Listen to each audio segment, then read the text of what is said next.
Hai, AutoKebet di sini. Dalam episode kali ini akan sedikit berbeda karena kondisi belum memungkinkan kita nggak pakai video dulu ya. Semoga tidak mengurangi esensi diskusi kita. Sudah 2 minggu berselang kita akan review dulu. Ada begitu banyak hal yang exciting dan kita juga akan cermati seperti apa kata peta saham terkini, terutama karena kemarin adalah hari perdagangan terakhir bursa sebelum libur panjang Lebaran. Oke, bersiaplah. Next. Unilever 2 minggu lalu masih akumulasi dan sekarang masih melanjutkan akumulasi, garis kuning naik. Dan menariknya ini sepertinya sedang pola markdown, harganya turun. Nah, ini jadi kesempatan yang menarik bagi kawan-kawan yang ingin top up. Nah, berikutnya Inco. Nah, Inco garis kuningnya ini mulai mendatar. Harganya juga sepertinya masih mendatar saja. Well, ini nampak tidak ada pola markup maupun markdown.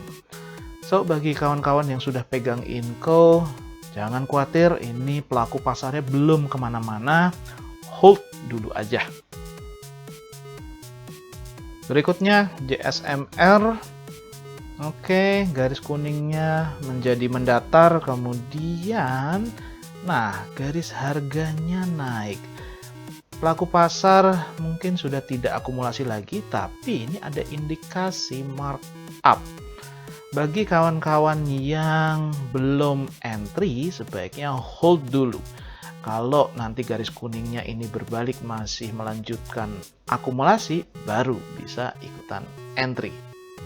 Bagi yang sudah punya posisi, hold dulu aja. Jangan khawatir, pelaku pasar belum kemana-mana. Nah, Garuda ini 2 minggu yang lalu kita terheran-heran kenapa dia akumulasi padahal sedang pandemi, penerbangan sedang lesu. Nah, ternyata sekarang kelihatan kalau pelaku pasar di Garuda ini nampaknya ya masih ragu-ragu. Naik turun ya seperti itu. So, kita skip dulu ya untuk Garuda.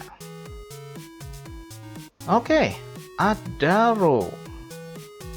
Nah, kita lihat nih garis kuning belum kemana-mana. So, jangan khawatir, hold aja bagi yang sudah punya posisi. Atau kalau nanti garis kuningnya berlanjut naik, boleh kita ikut bergabung entry. Berikutnya Boga. Ya ini kita tengok 2 minggu yang kemarin gambarnya Boga seperti ini dan memang tidak menarik. Apa yang terjadi berikutnya adalah semakin tidak jelas. Ini kenapa ada pelaku pasar mendadak lepas besar-besaran begini? Oh, ini juga mirip dengan perilaku sebelumnya juga sama. Makin tidak jelas. So, skip Boga. Baik, mari kita lihat bagaimana peta saham terkini. Nah, kalau kita lihat di sini, jangan senang dulu. Nah, di sini salah satu yang menarik adalah ini kita menemukan anomali. Jadi begini, kalau kita melihat garis ini seharusnya pertanda sangat bagus sekali karena asing masuk dalam jumlah yang sangat signifikan, langsung meroketkan dana asing IHSG. Tapi ini ada anomali di sini. Oke, kita lihat ya anomalinya di mana. Nah, mari kita pilih di sini dari periode 2 minggu kemarin, siapa yang sebenarnya mengakumulasi saham-saham ini. Oke, kalau kita lihat di sini, seharusnya kita punya harapan yang tinggi bahwa saham-saham yang disinilah para peraih akumulasi yang paling tinggi. Sekarang kita coba lihat. Kalau kita lihat dana asing Unilever naik iya, tapi dari 2 periode ini naiknya linear, tidak terlalu eksponensial. Kemudian kalau kita lihat BTPS naik tapi tidak terlalu banyak, sedikit saja. MNCN naik ya, tapi masih tidak terlalu banyak. SMGR lebih landai. Nah, kalau kita lihat saham-saham yang asingnya paling dominan tadi, nampaknya tidak ada saham yang signifikan sekali meroketkan dana asing IHSG. Terus ini dari mana?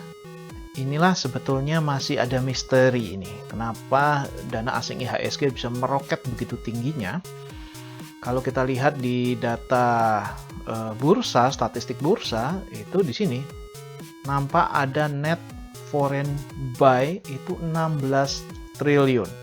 Sangat besar sekali. Sementara kalau dibandingkan dengan banyak kawan-kawan menggunakan aplikasi RTI, itu net foreign buy hanya 81 miliar. Nah, misterinya di situ. Ini apa yang menyebabkan selisihnya begitu besar? Dicoba ditelisik lagi, dirunut lagi datanya. Kalau kita lihat data dari IPOT, ini summary perdagangan kemarin, ada transaksi reguler, negosiasi. Nampak di sini transaksi negosiasi memang besar sekali, ada 35 triliun. Ini adalah transaksi akuisisinya BNLI, ada di berita ya. Nah, tapi angka akhirnya data di IPOT itu sama, 81 miliar. Nah, kalau kita lihat di bagian yang atas ini, kalau kita cocokkan dengan data yang dari bursa, ini klop. Angka akhirnya di sini ada transaksi total 40 triliun, sama juga di sini ada transaksi total 40 triliun. Nah, tapi masalahnya itu ada di bagian bawah, data dana asingnya. Kalau kita lihat dibandingkan dengan data dari bursa, foreign buy dari bursa itu 35,9 triliun, sama, klop. Tapi kalau kita lihat data foreign sell 35,8 triliun, di data bursa hanya 19T, sehingga netnya itu 16 triliun. Nah, disinilah misterinya, dan kita belum mendapatkan jawaban dari pihak-pihak official dengan adanya data yang selisih besar sekali ini. Anggaplah data yang benar itu adalah data RTI atau data dari IPOT. Jadi hanya 80 miliar plus untuk net foreign, maka garis lonjakan kuning ini tidak akan ada. Kalau kita lihat, nah, ya harian saja ada di situ ada 400 miliar saja. Jadi kalau bertambah 81 miliar itu hanya akan muncul sebagai lonjakan kecil saja. Artinya belum ada pembalikan garis kuning IHSG. Anyway, terlepas dari masalah selisih data, kita coba lihat bagaimana perkembangan. Apakah ada pada 2 minggu ini saham-saham yang masih terus diakumulasi oleh pelaku pasar.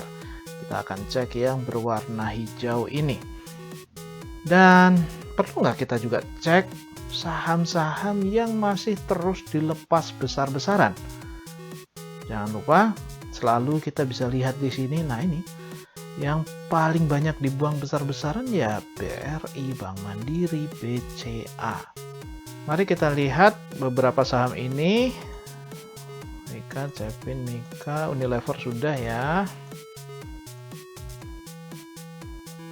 Oke, kita lihat sebagian juga saham beberapa yang merahnya sangat kental ini ya. Wika, kalau kita lihat ya, dia mulai ada berbalik menjadi akumulasi. Kita coba lihat dalam multi years 1 tahun. Ya, ini nampak berbalik akumulasinya sudah mulai semakin mantap. Berikutnya kita lihat Cepin, berbalik mulai ada akumulasinya berbalik. Coba kita lihat dulu di multi years. Oke, masih akumulasinya sebetulnya masih nampak cukup mantap ini. Berikutnya Mika. Oke, polanya masih akumulasi. Ini masih akumulasi 2 minggu terakhir ya. Dan menariknya harganya turun. Well, inilah yang disebut pola markdown. Coba kita pastikan untuk di multi years. Oke, masih akumulasi, garis kuning, pelaku pasar belum kemana-mana. Jadi ini menjadi opportunity yang menarik bagi yang belum ikut di Mika. MDKA, perjalanan akumulasinya memang mantap, banyak naik turun agak curam, tapi 2 minggu terakhir ini akumulasinya lumayan meningkat. SCMA, wow, ini kuningnya masih mempesona sekali nih, naik. Pelaku pasar ini masih terus mengakumulasi saham SCMA, harganya belum kemana-mana. Kita lihat, nah betul, 2 minggu yang lalu, sejak 2 minggu yang lalu masih terus diakumulasi dengan harga yang masih itu-itu saja. So, ini ketemu lagi sebuah opportunity yang sangat menarik.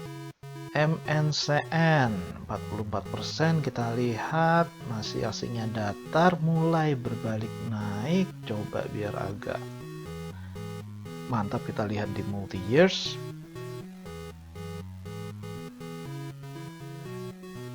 Asing, wow, oke. Mantap ini. Sejak 2 minggu yang lalu akumulasinya lumayan kencang.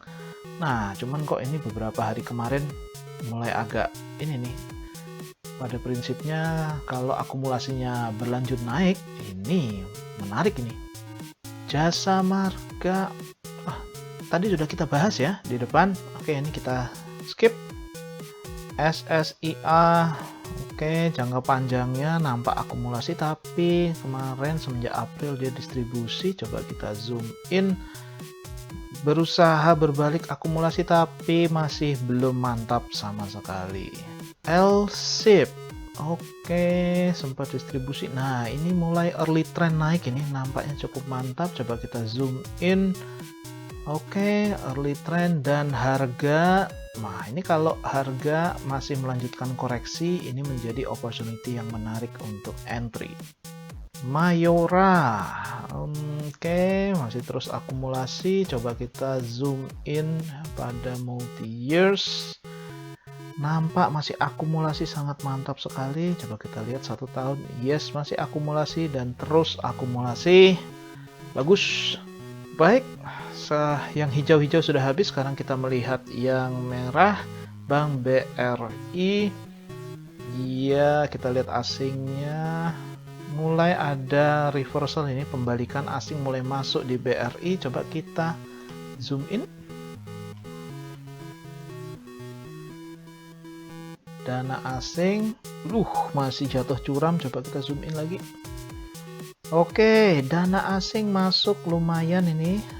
Tinggal kita nantikan apakah ini akan berlanjut menjadi early trend yang cukup kuat. Bank Mandiri, coba kita lihat dana asingnya cenderung masih datar-datar saja. Coba kita lihat di multi years. Kita lihat dana asing masih cenderung turun. Kita zoom in. Bank Mandiri belum ada akumulasi yang terlihat, cenderung masih distribusi. BCA, ini yang kita nantikan, masih turun ini asing. Masih jualan di BCA. Kita lihat di multi years. Masih terjun bebas. Zoom in. Asing belum masuk di BCA. That's it. Well, nampaknya memang bursa kita masih belum kondusif. Dana asing masih belum signifikan masuk ke bursa kita. So, kita harus berhati-hati. hanya masuk pada saham-saham yang masih terus diakumulasi oleh pelaku pasar. Terima kasih. Jangan lupa subscribe. Sampai jumpa di perdagangan bursa berikutnya.